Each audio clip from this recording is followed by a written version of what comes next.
Assalamualaikum warahmatullahi wabarakatuh. So tengok atas bumbung, bahagian atas bumbung dia. Dan di bahagian slab dia pun dah hancur, geng. Ni boleh menyebabkan bocor. Kalau kita tengok. 1, 2. Sini dah bertakung, mana air turun dia. Dah tersumbat apa? Ada tak air turun dia? Oh, tersumbat aku rasa bawah ni. Tak apa je, kita tengok atas bumbung. Satu terangkat. Apa pasal lagi simen ni? Abah dia. Ni perangai simennya malah. Okay, tangki tak ada sekitar sini. Maknanya tangki ada kat dalam. So ini bocor paras ni kalau ikut ni.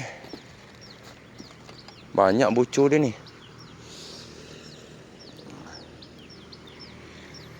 Terangkat ni. Satu. Tu lagi. Satu.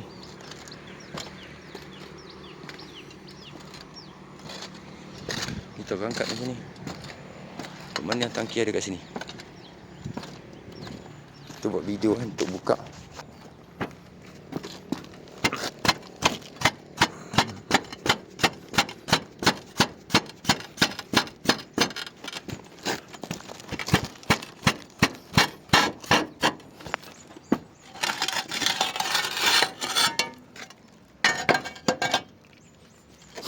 Kita cari video di manakah beradanya tangki. Nampak gayanya tangki kat belah mana? Silap attack lah.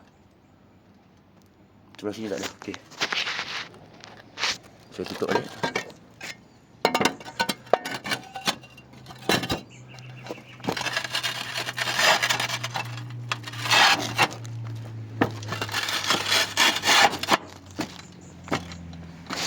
Salah target. Siap belah sini.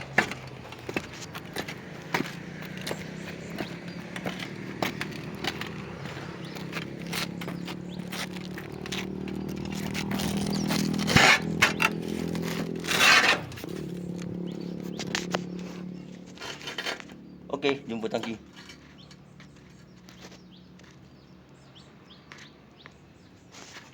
Okey. So, tutup dia. Bumbung ni kena cat balik. Pack seal pun dah tak ada. Simen tebal-tebal. Pening tengok.